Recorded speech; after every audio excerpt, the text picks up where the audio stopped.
Okay. So peace be with you, my dear students. I hope you are well and your family is safe and you are also safe and doing something constructive at home. So let's jump towards our main topic, that what we were studying previously in the last series of lecture. हमने क्या पढ़ा था detail में? हमने comparison पढ़ा था. We did the comparison of electrolytic cell and galvanic cell, and we addressed a very important question that is of immense importance that needs to be addressed properly. We addressed that question, and that question was what? Why there are opposite charges on the electrodes in electrolytic cell, and they get opposite when we go to the galvanic cell. So this was the basic idea, this was the basic concept, that was what we were doing, the comparison of electrolytic and galvanic cell, and that we studied in detail in the last previous lecture. That is on YouTube. You can study it from there as well.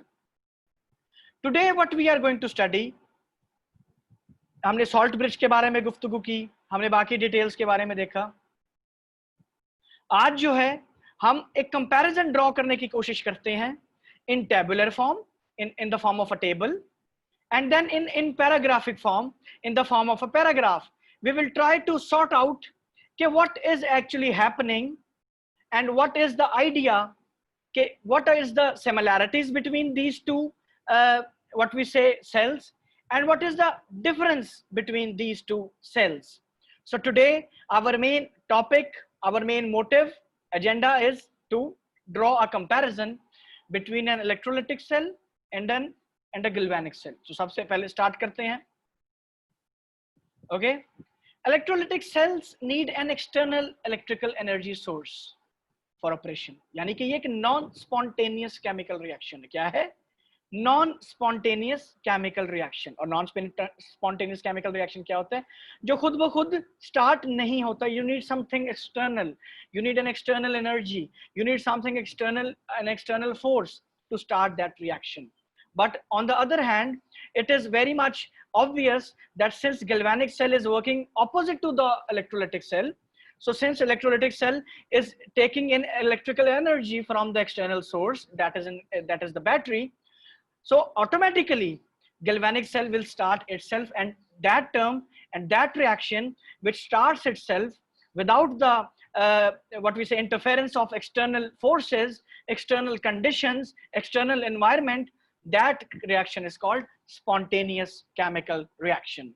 Okay, so electrolytic cells need an external energy source, whereas galvanic cells operate spontaneously. That means they don't need an external energy source, but at the end of the day they are producing electrical energy. Okay, we saw in the topic of galvanic cell that what is happening, this is happening that whenever you are starting a galvanic cell, so it is a non-spontaneous chemical reaction, and when it is a non-spontaneous chemical reaction, what is happening?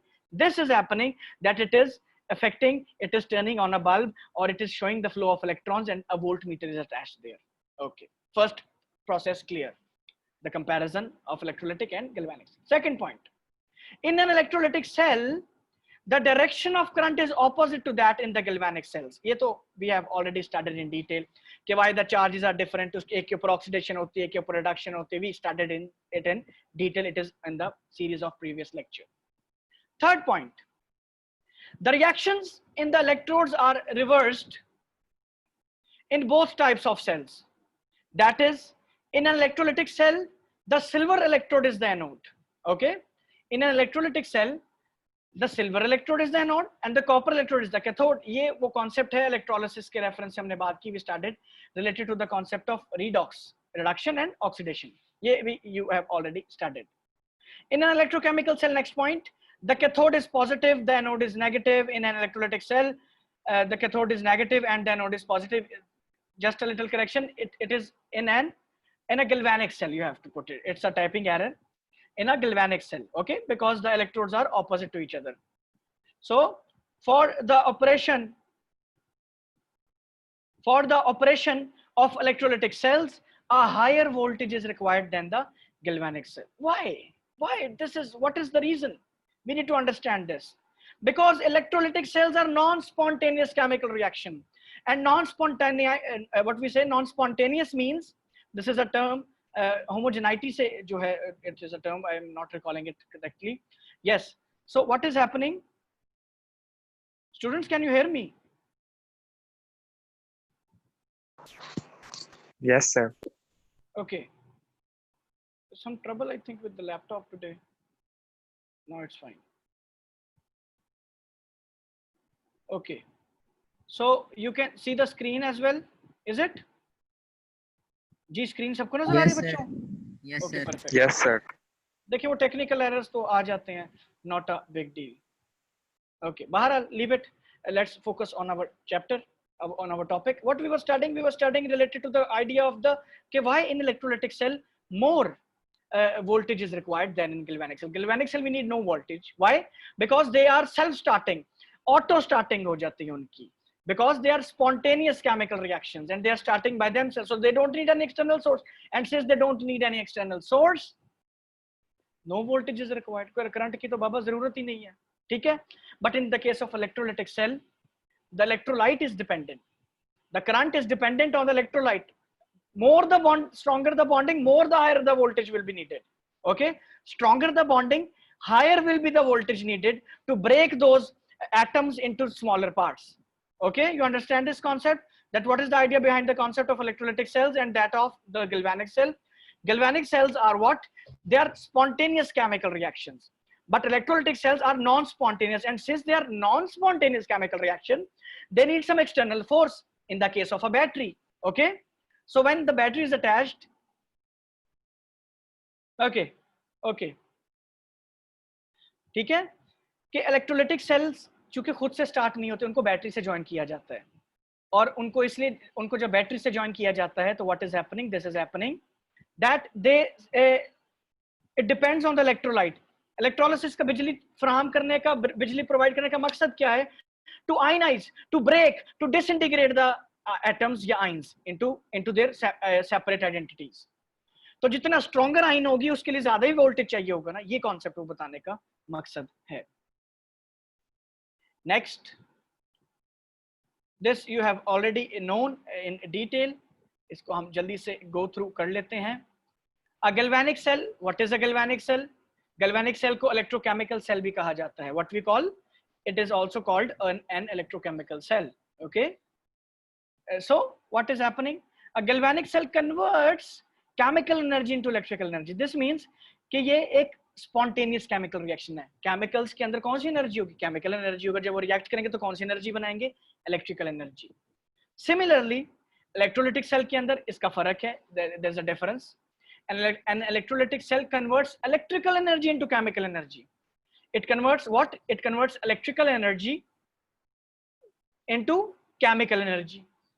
ये non spontaneous chemical reaction है, तो इसके लिए हमें electrical energy चाहिए to convert into chemical energy. Second question, second point here, the redox reaction is spontaneous, जो कि मैं पहले गुजारिश कर चुका हूं कि in this case electrochemical cell या गैल्वेनिक सेल के केस में रिडॉक्स रिएक्शन जो होता है वो स्पॉन्टेनियस होता है and is responsible for the production of electrical energy, and it is responsible for the production of electrical energy. दूसरे केस के अंदर the redox reaction is not spontaneous. ये डिटेल में हम जो है बात कर चुके हैं। बेटा ये मैं 1000 दफा तो बता चुका हूं, और अब मैं क्या करूं, गले में डालूं लिख के? रिडॉक्स रिएक्शन इधर स्पॉन्टेनियस का क्या मतलब है? आप लोग स्पॉन्टेनियस नॉन स्पॉन्टेनियस का कॉन्सेप्ट क्यों नहीं समझते? स्पॉन्टेनियस केमिकल रिएक्शन जो खुद ब खुद स्टार्ट हो जाता है। तो गैल्वेनिक सेल में यही तो हम पढ़ रहे हैं, तब से सारी रात रोते रहे तो सुबह पता चला कि मर गया कोई भी नहीं है भाई, ठीक है? अच्छा, बहरहाल पूछ लिया करें, डराना करें, we are here to answer your questions, so परेशान नहीं होना, फिर भी पूछा करें।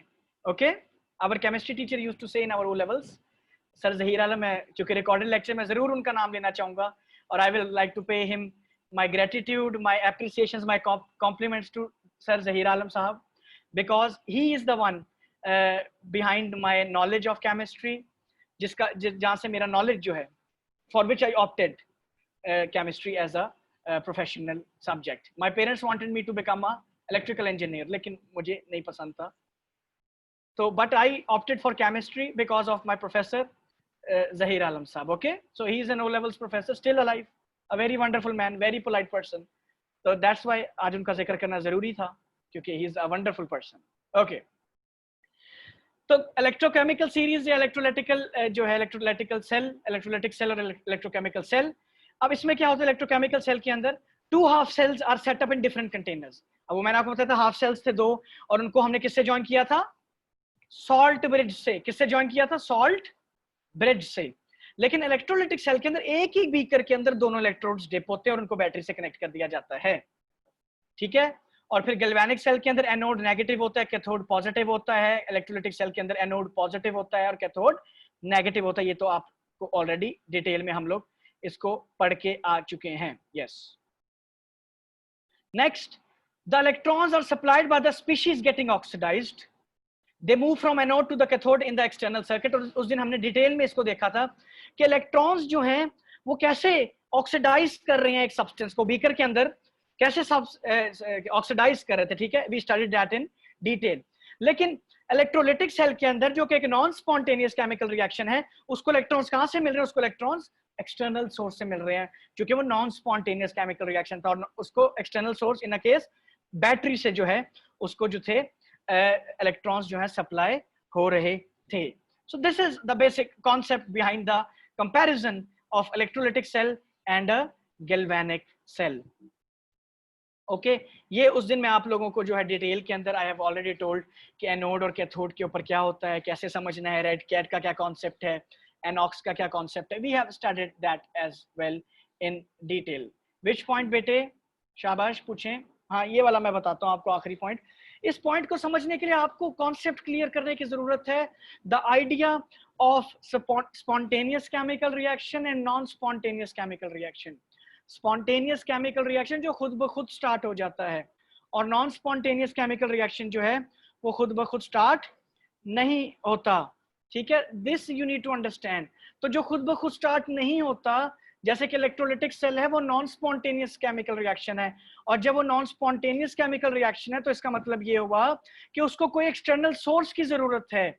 और अगर उसको किसी एक्सटर्नल सोर्स की जरूरत है तो that is the external battery, that is supplying the, that is assisting, that is aiding, that is apprehending. ये मैंने नया वर्ड सीखा, एप्रीहेंडिंग. वैसे that is apprehending the concept of what, the concept of redox reaction. उसको fasten up कर रहा है. अब समझ आए बेटे?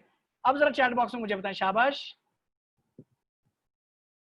हाँ, मैं बता देता हूं, मैं रेड कैट का भी कॉन्सेप्ट बता देता हूं. रेड कैट का मतलब है रेड रिडक्शन से आया और कैट कैथोड से आया. तो ये आपने याद रखना है कि रिडक्शन हमेशा कैथोड पे होती है, कभी भूल भी जाएं तो you need to remember this thing that reduction always occurs at a cathode. Okay, और एनोड पे फिर क्या होगा, एनऑक्स के रेफरेंस से आपने बात करनी है कि एनोड के ऊपर क्या होगा, ऑक्सीडेशन होगी, एनऑक्स ऑक्सीडेशन. और गोली और लोगी का कॉन्सेप्ट भी मैं जल्दी से रिपीट कर देता हूं. इसके बाद फिर हम इंडस्ट्रियल एप्लीकेशन की जानिब चलेंगे, जो कि हमारा सेकंड पार्ट है इस चैप्टर का.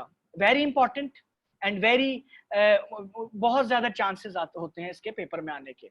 ओके, और कंपलसरी क्वेश्चन आता है, कोई ना कोई सेल की कंस्ट्रक्शन दे देगा, किसी ना किसी सेल के इंडस्ट्रियल एप्लीकेशन पूछ लेगा, कोई सवाल दे देगा कि ये किस तरह प्रिपेयर होता है, इसका बताएं, इसके इक्वेशंस लिखे. वो हम डिटेल में सीखेंगे, लेकिन उससे पहले प्रीलिमिनरी या प्री रेक्विजिट कुछ होते हैं किसी चीज को स्टार्ट करने के लिए, कुछ समझना जरूरी होता है. तो ये कॉन्सेप्ट रिडॉक्स का you need to understand in detail. तो गोली एंड लोगी का concept, you are well aware of that concept. गोली means GOLEH means gain of oxygen, loss of electrons and hydrogen. और गोली ऊपर को जाती है तो increase in oxidation state. And reduction का क्या कॉन्सेप्ट है, लोगी का कॉन्सेप्ट है, LOGEH means loss of oxygen, gain of electrons and hydrogen and decrease in oxidation state. वो एरो मैं बना देता हूं ताकि जो है आपको वो भी समझ आ जाए. ये देखें, decrease in oxidation state and increase in oxidation state. फिर इसके बाद in the series of lectures हमने इलेक्ट्रोलाइटिक सेल और गैल्वेनिक सेल की कंस्ट्रक्शन के ऊपर भी बात की है, वो हम कर चुके हैं. फिर इसका मैकेनिज्म हो देखा, प्लान ऑफ एक्शन क्या है, कि एनोड जो है इलेक्ट्रोलाइटिक सेल के अंदर क्या हो रहा है, गैल्वेनिक सेल के अंदर क्या हो रहा है. गैल्वेनिक सेल के अंदर 2 डिफरेंट जो हैं वो इलेक्ट्रोलाइट्स हैं। क्यों उसमें दो डिफरेंट इलेक्ट्रोलाइट्स हैं? क्योंकि उसके अंदर दो डिफरेंट बीकर्स हैं। इनमें कॉमन क्या चीज होती है? इनमें सॉल्ट ब्रिज कॉमन होता है। लेकिन इलेक्ट्रोलाइटिक सेल के अंदर एक ही बीकर है और इसके अंदर दो डिफरेंट जो है इलेक्ट्रोड्स को डिप कर दिया जाता है। जो पॉजिटिव के साथ अटैच होता है वो फर्क है, जो नेगेटिव के साथ अटैच होता है दैट इज डिफरेंट। यहाँ पे कॉन्सेप्ट इनर्ट इलेक्ट्रोड्स का भी आता है। थोड़ा सा मैं जल्दी से रिवाइज करवा दूं आपको कि गैल्वेनिक सेल के अंदर मैंने आपको बताया था कि जरा स्क्रीन की तरफ देखिएगा बेटे कि ये जो था इलेक्ट्रॉन्स जब इससे ट्रांसफर हो रहे थे, इलेक्ट्रॉन्स जब इधर से जा रहे थे तो इसके साइज के ऊपर क्या असर पड़ रहा था? इसका साइज कम हो रहा था क्योंकि इसके अंदर से चीजें निकल रही थी, इसके अंदर से इलेक्ट्रॉन्स निकल रहे थे, ठीक है। और जब इसका साइज कम हो रहा था तो एक टाइम आना था इसका साइज खत्म हो जाना था, श्रिंक कर जाना था, इसको कोरोना हो जाना था। और इसने बिल्कुल श्रिंक करके क्या करना था, इसने खत्म हो जाना था और रिएक्शन स्टॉप हो जाना था। लेकिन सॉल्ट ब्रिज का क्या मकसद है? सॉल्ट ब्रिज का वो मकसद है कि salt bridge provides a balance between the cathode and the anode. बताने का मकसद क्या है कि इलेक्ट्रोलिटिक सेल के अंदर, मैं दोबारा रिपीट कर रहा हूं, इलेक्ट्रोलिटिक सेल के अंदर ऐसा कुछ नहीं होता अब तक जो हम पढ़ते आए हैं। इलेक्ट्रोलिटिक सेल के अंदर सिर्फ इलेक्ट्रॉन्स ट्रांसफर होते हैं, वो बैटरी से होते हैं, तो इलेक्ट्रोड्स ना तो बढ़ते हैं ना तो कम होते हैं। एक बात, एक और डिफरेंस भी है ये, ठीक है, इलेक्ट्रोलाइटिक सेल और गैल्वेनिक सेल का। लेकिन गैल्वेनिक सेल के अंदर एनोड और कैथोड की जो है मैस, उसका साइज है, उसके ऊपर फर्क पड़ रहा होता है। लेकिन इलेक्ट्रोलाइटिक सेल के अंदर ऐसा नहीं होता। और ऐसे इलेक्ट्रोड्स जो कि पार्टिसिपेट नहीं करते इलेक्ट्रोलिसिस में, यानी कि ना तो उनका मैस बढ़ता है ना तो उनका मैस कम होता है, उनको हम इनर्ट इलेक्ट्रोड कहते हैं। क्या कहते हैं? Inert electrode. नोबल गैसेस को क्या कहते थे हम? इनर्ट गैसेस भी कहा जाता था। क्यों? क्योंकि नोबल गैसेस स्टेबल होते हैं, वो रिएक्शन ही नहीं करते, ना तो वो अच्छे हैं, ना तो इलेक्ट्रॉन देते हैं, ना तो इलेक्ट्रॉन लेते हैं, ना तो शेयर करते हैं। इसी तरह इनर्ट इलेक्ट्रोड्स जो होते हैं ना, वो केमिकल रिएक्शन में हिस्सा तो लेते हैं लेकिन ना सिर्फ एज अ मैसेंजर, सिर्फ एक as a pathway. They transfer the electrons, they transfer the charges, gain the charges, लेकिन अपने ऊपर कोई असर नहीं लेते, ठीक है।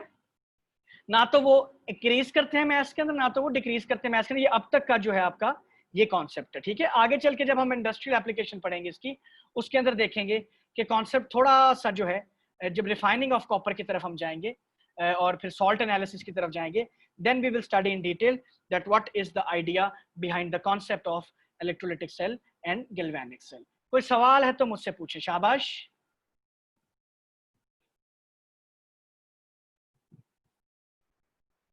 जी शाबाश, if you have any question feel free to ask.